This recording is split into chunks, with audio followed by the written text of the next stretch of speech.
go into details of some of the points so that we take critical notice of them. Kingdom Economic Forum is in partnership with the New African Concept. And the one in charge of the New African Concept is my own brother, Reverend Dr. Joshua Opon Nkrumah. Rev, good day. Good to see you. Yes, it's been a while. It's been a while. The pressure, but we are managing. For sure. You know, every Ghanaian is a manager. He's a manager. Yeah, we are managing. Top managers. Top managers. That's interesting. So today, we want to look at the topic, the depth of nations, the historical perspectives. And my question, in the intro, I was trying to let our listeners and viewers to understand that powerful nations have come and gone. That's right. Very powerful ones. And nations, if you are living in it, you might think that it's supposed to be there forever. That's the wrong assumption, because we, in our mind, the map indicates that this is Ghana, this is so nobody can touch it. Yeah. But I think historically we've had issues to think otherwise. There are proofs, Roman empires that have come. Almighty Nebuchadnezzar Empire, what's the name there? Babylonian Empire, powerful empire, where King Nebu will have a dream. But those people were enjoying power. He will not tell you his dream. He says, "Come and tell me the dream and interpret." And if you say, "King, what you are saying, excuse me, doesn't make sense," you are dead on arrival. Yeah, you just say, big and powerful kingdoms have come. So these. Okay, so thank you very much, Nana, and then you are all warmly welcome once again to Kingdom Economic Forum.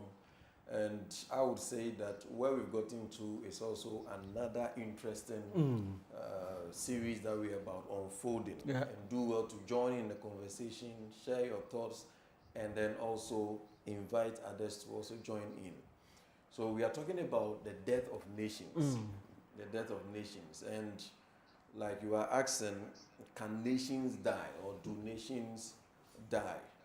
And just like you rightly gave in the introduction, it is a big yes. We've had the Assyrians, we've had the Babylonians, we've had the Persians, we've had the Greeks, we've had the Romans, and then we've had even Soviet Union. We've had several. So the mere fact that now you cannot find Babylon on the map, you cannot find Soviet Union on the map, you cannot find Roman Empire, Syria on the map, should tell you that definitely nations do die. So ultimately, nations or societies will either die or it will metamorphose. It will adjust itself into another form. So either it dies or it adjusts into another form. And what we want to do, we want to explore the systematic approach, how these patterns rise and fall, because it is so important. Professor Hegel said that history teaches us that history teaches us nothing. In other words, what he means is we don't seem to learn from history. So when you observe history, there seems to be a pattern that repeats itself. So Mark Twain also said that history does not repeat itself, but rather history rhymes. So yes, rhyme, like that repeated statement. Okay. So from the surface, it may appear it is repeating itself, but it does not repeat itself because it is not the same people. You cannot have the same people living 100 years ago who are now here. Yeah. So since it is not the same people and then the same era, we cannot say that it is repeating. But he uses rhymes because there seem to be some parallel lines or some semblance, or pattern. yes, or pattern that moves through. And what we want to do with this series also is also to, as we go along, we'll be giving several historical examples to buttress most of the points we'll be making. And the idea ultimately is to situate our dear nation. So it is not just more or less like a history class or lesson, but rather to situate our nation in the whole architecture and then see where we have gotten to. Are we on that death spiral, or are we really progressing? What are some of the cautions? What are some of the things that we have to learn or take some lessons from? So by way of introduction, I will say that, just to augment the point you made, that the death of nations is not an event, but rather it is a process. That is very, very, very important. Very important. The death of nations is not an event. It's not an event. But rather it is a process. So there will always be that immediate event that will bring about the ultimate death. Yeah. But that immediate event is riding on long-standing issues. Even with, when you take our own nation, we have the things that led to the independence. So we have the immediate cause, and then we have the long-standing causes that also led to independence, which we'll be exploring along the line. So the point is, and just like you gave, like Roman Empire, in the called Rome the eternal city, or the eternal Rome, because in their minds it was meant to be there forever. You just cannot. So one of the African generals called Hannibal tried to break the Roman Empire. He was using elephants. He had a huge army. He was able to destroy the first batch. Normally they come in legend. One legend is 12,000. So apart from the strength of the Roman Empire in their military, they perfected, we call it the phalanx system by the Spartans. So the Sparta, they were very strong. So their system of warfare that they were using was called the phalanx system. It was perfected by the Romans. And then they also had the advantage of numbers. So when there is an issue here, they come, one legion is 12,000. And that was what Jesus was making reference to. That he could have, if that his kingdom is not of this world, because his father could send legions. He was using terminology of his day. Yeah. So a legion is 12,000 soldiers. So, and they had several legions. So when they deploy one legion and you are able to conquer them, they will wear you off. Another legion will be sent. That's another 12,000. By the time you realize, your men, your resources, everything has been dissipated. The point is, they had a lot of military strength. They had a lot of resources. But when you read The Rise and Fall of the Roman Empire by Sir Edward Gibbon, he said that the cause of the decay, or the cause of the decline of the Roman Empire, was not so much of the strength of the barbarians or the foreign attack, but rather the internal decay. And I think one of the times I was referring to it, that when even the barbarians were launching an attack that they were coming, at the senators and then the bishops, the topic for discussion was whether or not, when a housefly falls into an anointing oil, what should we do with it? What should we do? Whether the housefly becomes anointed, or the housefly rather desecrates the oil. Disanoint the oil. Yeah, disanoint the oil. The oil becomes disanointed. Disanointed. In the heat of an approaching army. Wow. And this is what shows that when people no more begin to care about the nation, then whatever may be coming or the attack, the strength of it may be 1/10 our capacity, but still it will overcome us. You remember last week when we were ending, we promised them that we will look at value system. Exactly. And trust me, the fundamental problem of the death of a nation is the value system. We will discuss all other reasons and the like, but today I think that it gives a very good, I don't know,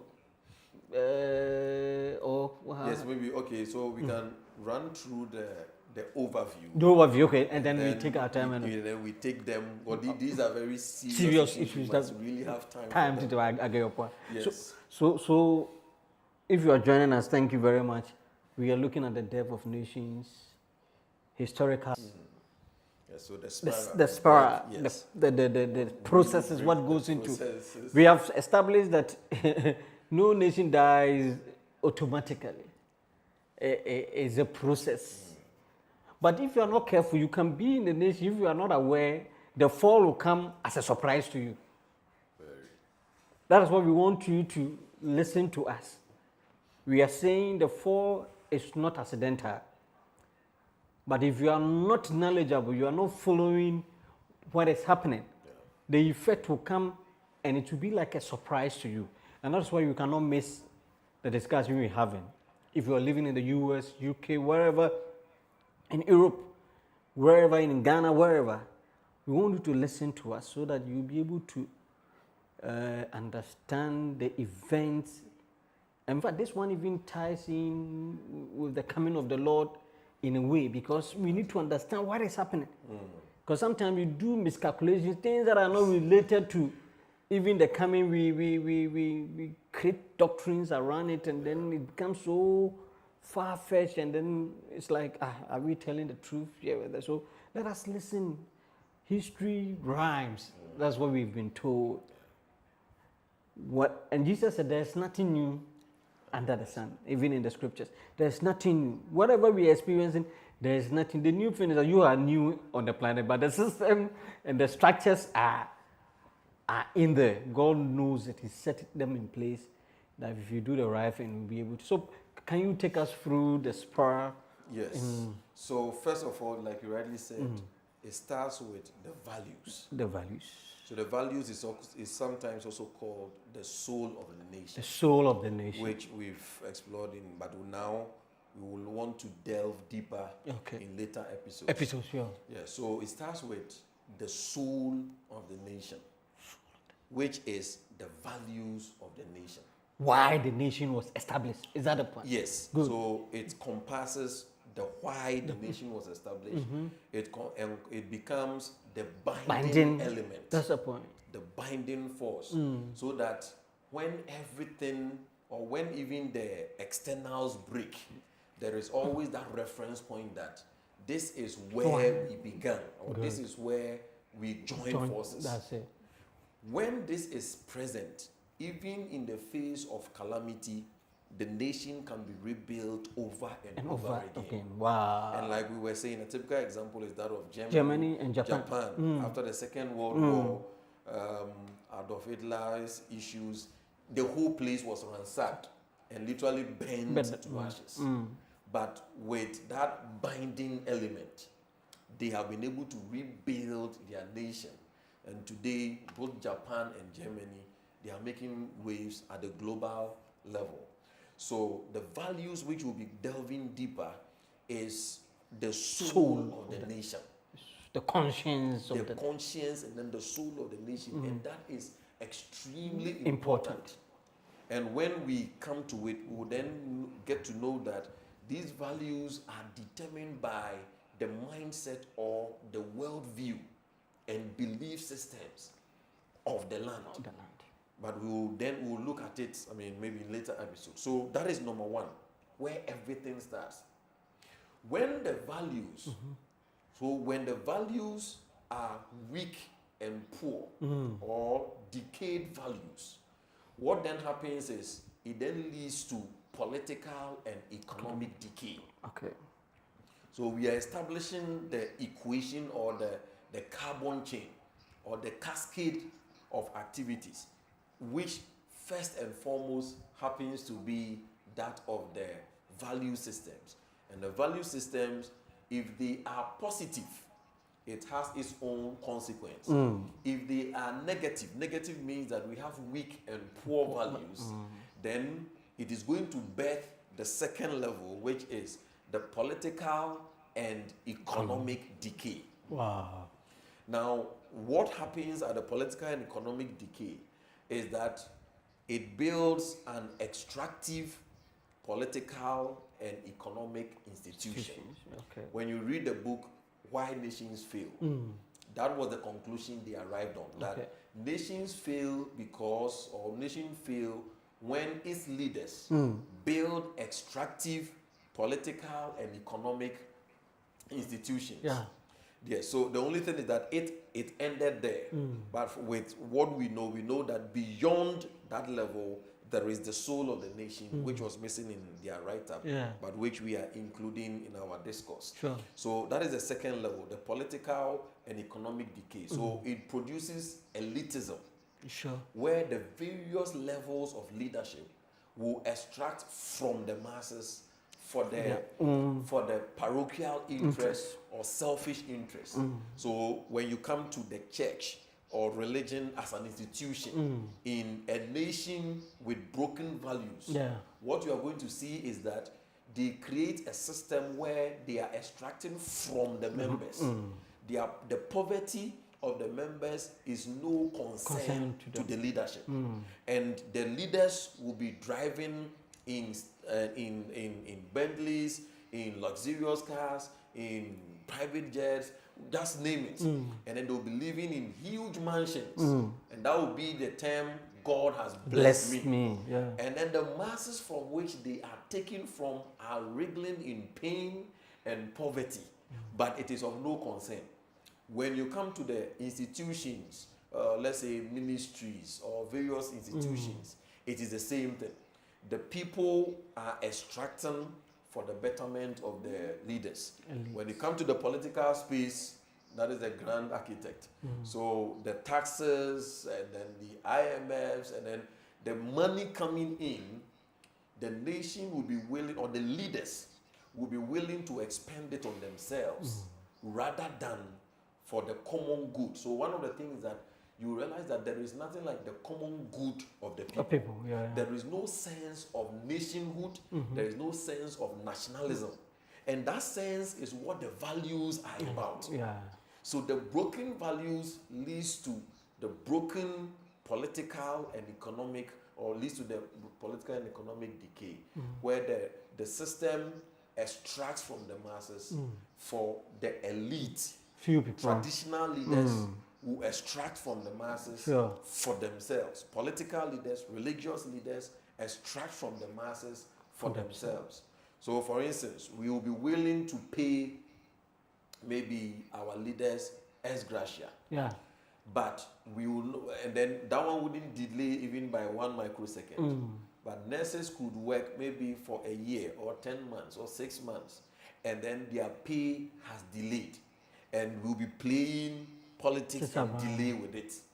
When you see some of these things, then it means that we are at the level of political and economic decay. Then, when this also continues, it leads to the third level, which is the social decay.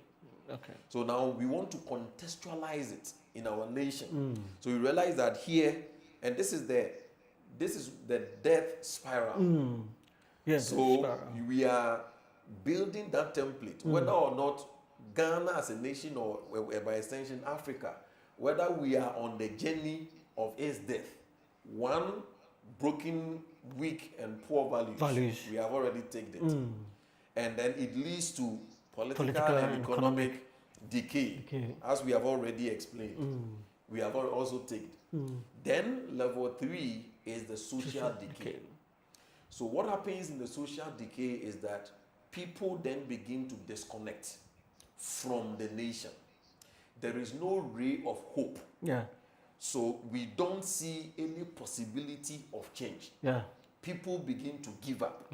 So when you see things like brain drain, when the young and emerging generation are willing to, or they are moving in search of greener pastures, even sometimes they are willing to forfeit certain levels of jobs here, which we consider even high grade, to go to certain places to do some menial jobs. It tells you these are symptoms of social decay. When people no more have interest, when people no more have confidence in the nation and its leadership, that as a nation, let us pull ourselves together. It is possible we can do or we can build a transformational nation when you sample people and then all what they know is that how can we leave the country? And then because of despair, another characteristic of social decay is giving ourselves so much to entertainment. So when you see these things, these are signs and symptoms of a deeper disease. And this is how nations die. And we speak passionately because as a nation, we are on that trajectory. Now check the numbers of people living. Check. So when we've already made mention of it, that entertainment is good. But when you have your people giving so much to entertainment, it is actually a sign of a social decay. It means people don't feel a sense of significance. They don't see a sense of hope that our nation will get better. So it is now left to entertainment. Let us replace serious business with entertainment. Go to TikTok, go to Facebook, and then you realize that majority of the things we do is just for entertainment. Unfortunately, as we've always been saying, Africa, we have entertained the world for a long time. It is almost the case that when Africa appears on the scene, it's about entertainment. Football. So football, music, dance. That's where we are good. So it is about entertainment. When it comes to creativity. When it comes to critical thinking, creativity, innovations, inventions. So on that table, then we will be asked to excuse. And then those who matter will do those transactions. When they feel tired and they want another bout of entertainment, then bring the Africans on the stage. We want them to make us laugh. We want them to make us entertain. When after the entertainment, okay, go and sit down. Now what we are doing, you don't seem to have the brain power to be a partner in that. When you go to during UN meetings, especially when most of our leaders are given the opportunity to speak, when you see the room, majority of them have left. Why? Because these people are only speaking rhetoric. They know we are not going to say anything. They know that it is just maybe memorized verses or just some scripts. Emotional speeches. And emotional speeches. They know. And sometimes the script they might even have written for us. Even for them. Yeah. Trust me. Yes, could you consider reading it this way? This way, yeah. I am sure even sometimes they could even review the script. Yeah, to check what you intend to read. Yes, sure. Whether it is really in sync. That is social decay. So far we've made mention of three things. Three of them. The value decay, the value system decay, Political. leading to the political and economic decay. Then it also leads to the social decay. And as a nation, we are at the third level. We are at the third level. So there is the value system, there is a gross value system decay. And level 2, political and economic decay. Your guess is mine. It's intangible, all of us can attest to it. Yeah. Now, there is also the social decay, where everyone is living his own life. We are not thinking about even the political players. So another sign of the social decay is extreme partisanship. It's all part of it. So when one is crying for an opportunity to come, in most cases, it is so that as a way it is mostly not an issue of I really want to come and help the nation. But the narrative is, when the BIA, Kotanase, means so Mamimbe DB. Wow.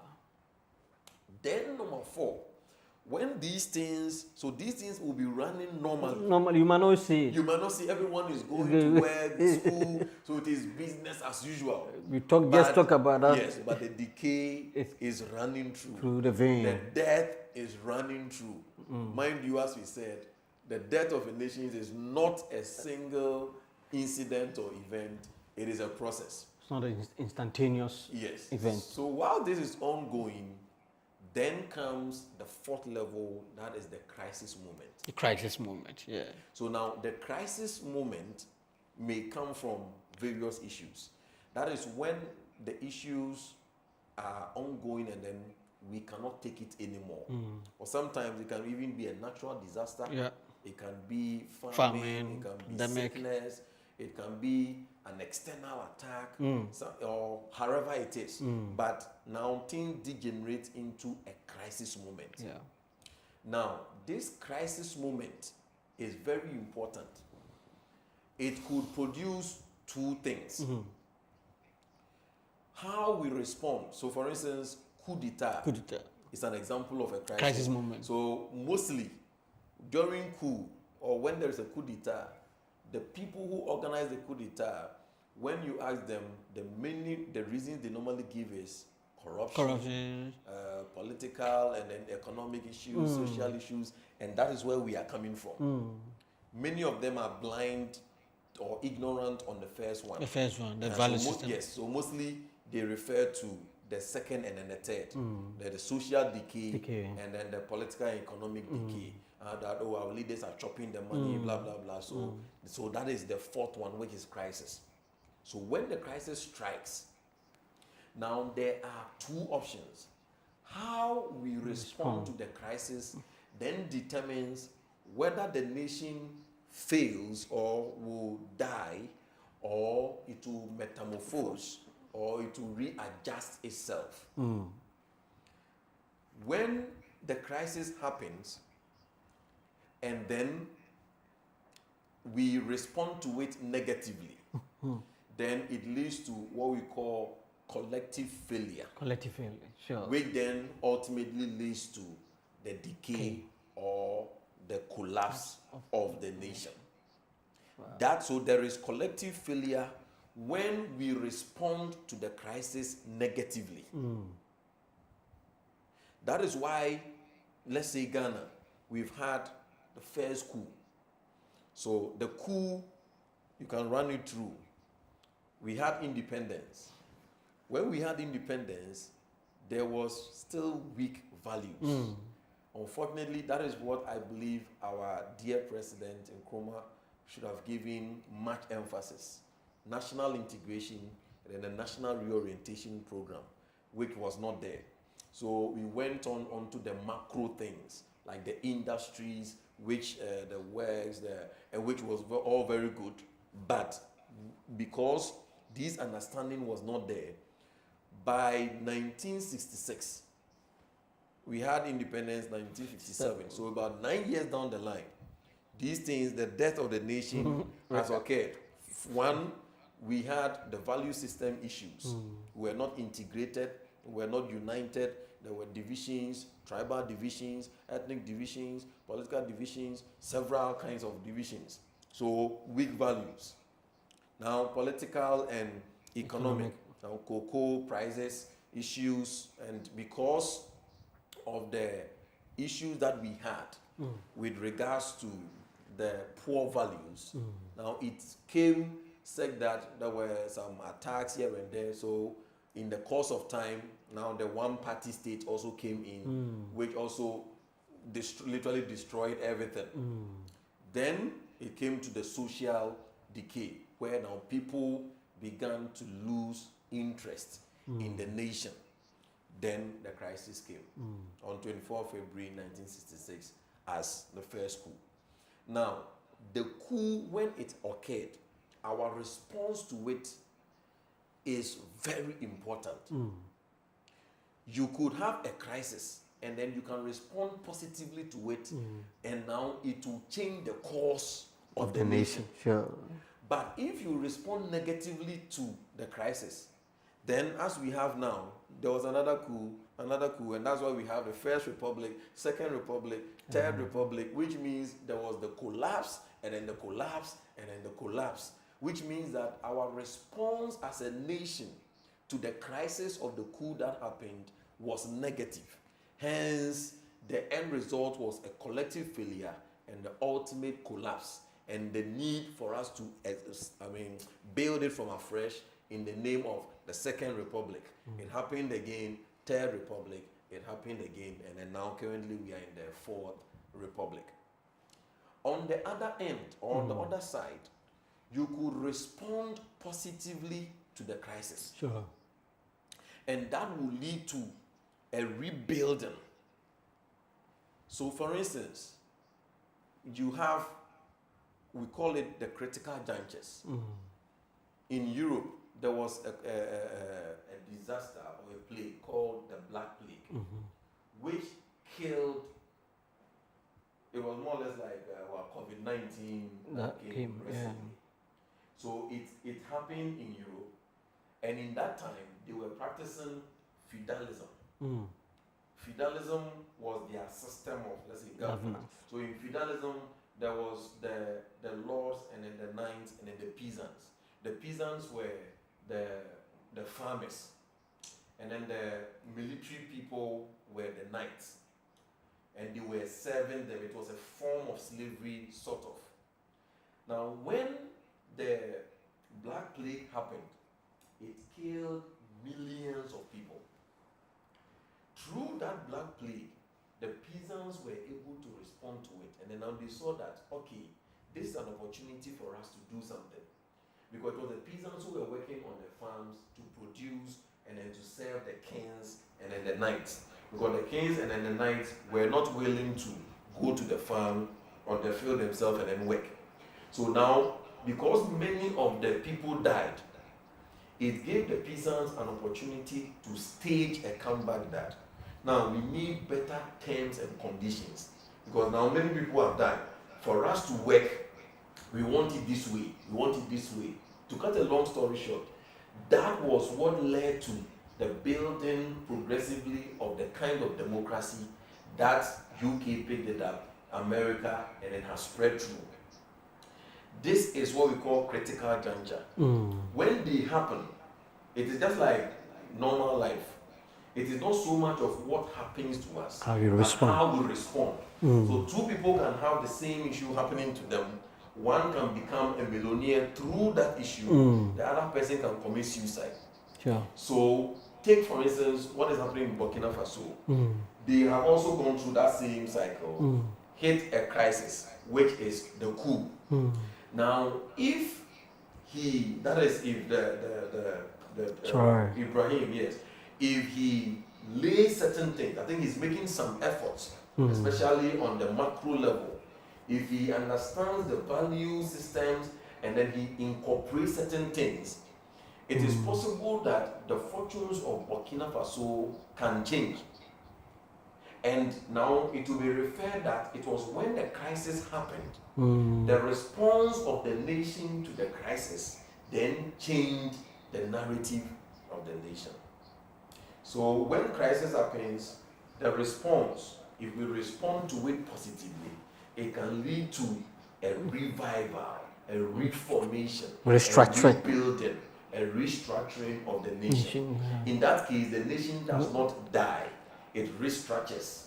But if we respond to it negatively, then there is collective failure and then ultimately the collapse, which means we'll have to start from the scratch if we have to then rebuild it.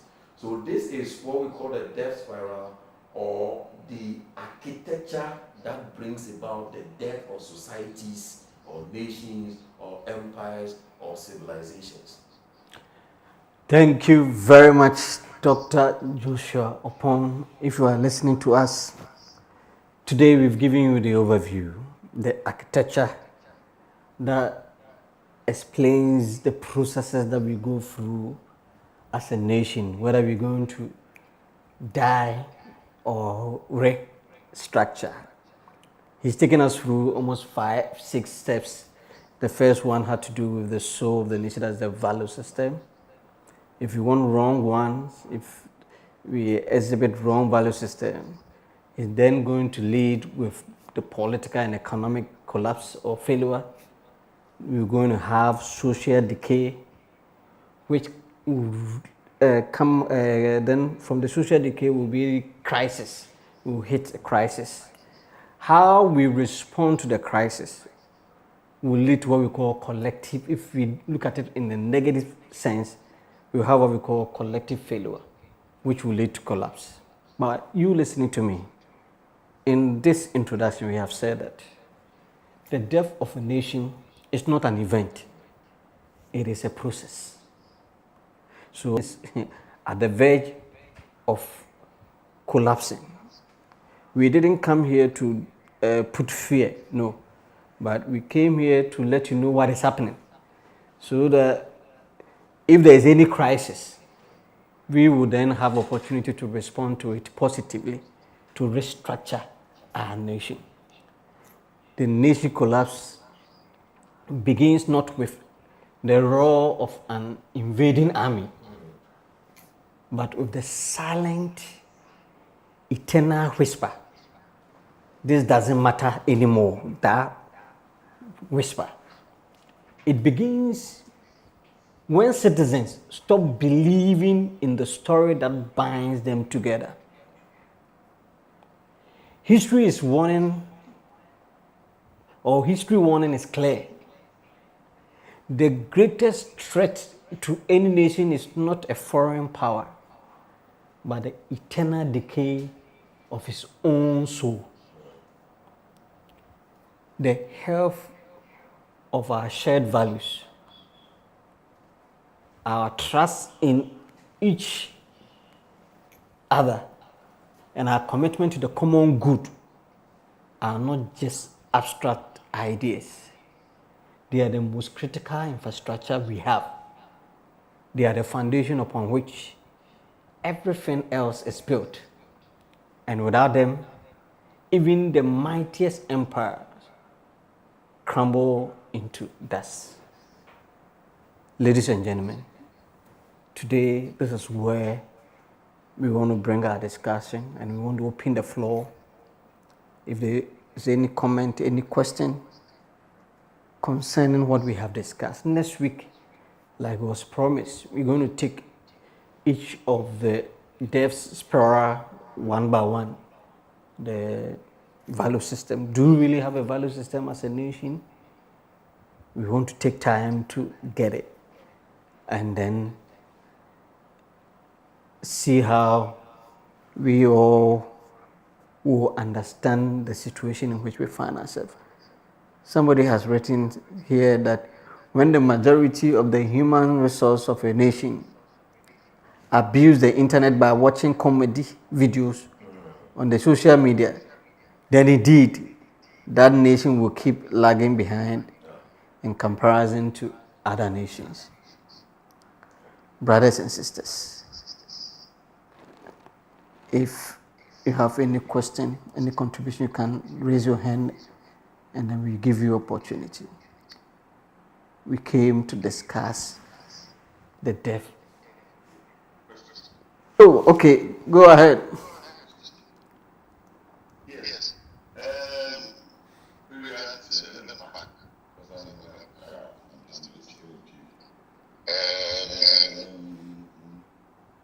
Brilliant discussion.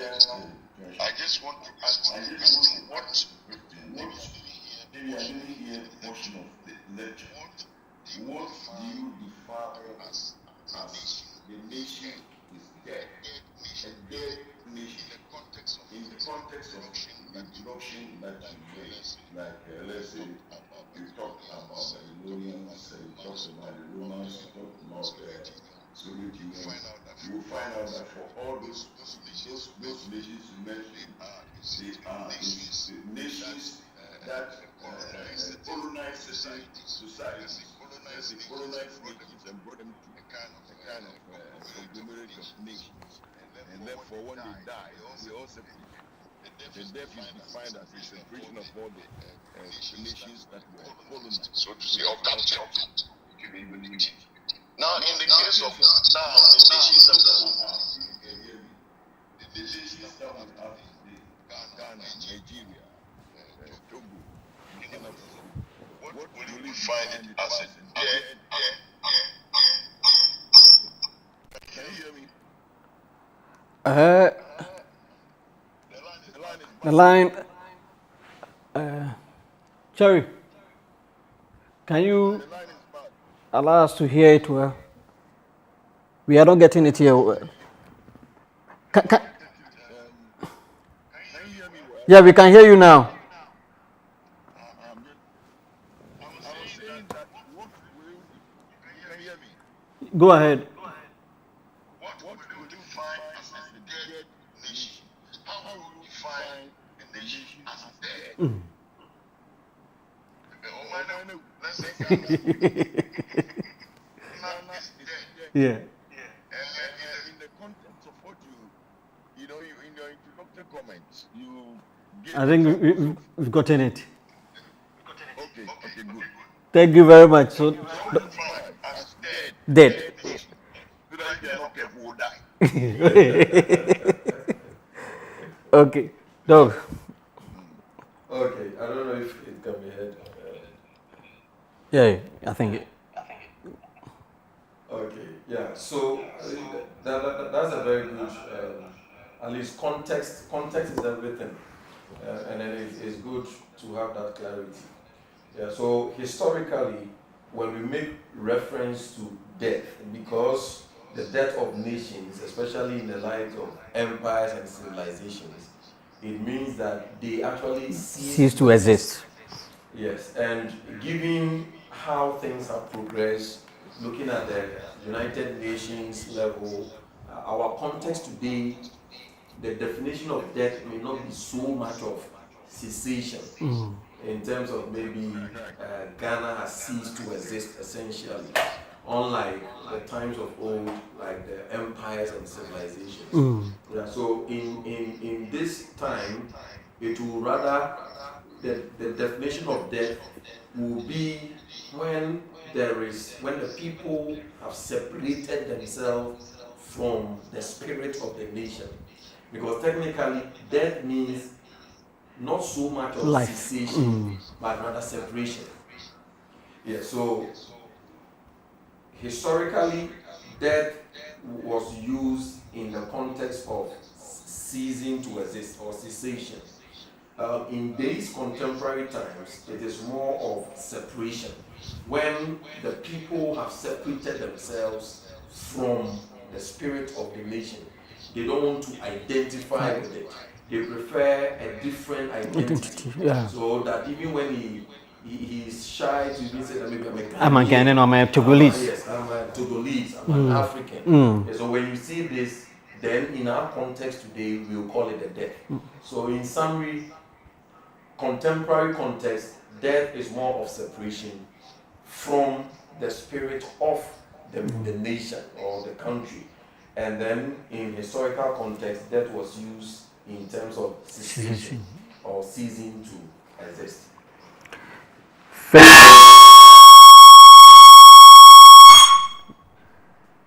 Well, thank you for the question. I think our time is up. Maybe Doc, give a summary and then we bring our discussion. Okay, somebody's a great discussion, and glad to know that there will be a further delve into the key pointers in the coming weeks. Good to us. Okay, sure, thank you. So Kojo, yeah, we will do that. So come next week, we're going to give further discussions on these things, and then we pick it from there. So maybe Yes. closing. So, thank you very, very much. I'll say this. I think it has started well, and it is pretty an interesting topic. And at least with today, I believe we've been able to set the tone on what death of nations means, and then also the overview of the death range or spiral. Hopefully next week and beyond, we'll be taking each block one after the other, and then we can explore them. The goal is to, as we go along, to situate it in our own context, see how far we are, and then most especially, as we normally do, explore the way forward, the tangibles, what ought to be done in the short term, the medium term, and then in the long term as well. So I will encourage that. Let us get many people also interested. Let us share the link, and then also get many people to join this conversation. Thank you very much. This has been Kingdom Economic Forum, a forum set up to discuss issues in our societies and come up with solutions. We appreciate your time. We don't take them lightly at all. Next week, exactly 6 p.m., join us, even as we look at other aspects of the death of nation. We want to thank our technical team, our brother Cherry, thank you for the good work, and our brother Johnny for putting up this together. Until we come your way next week, this has been Kingdom Economic Forum. Bye-bye. Bye-bye.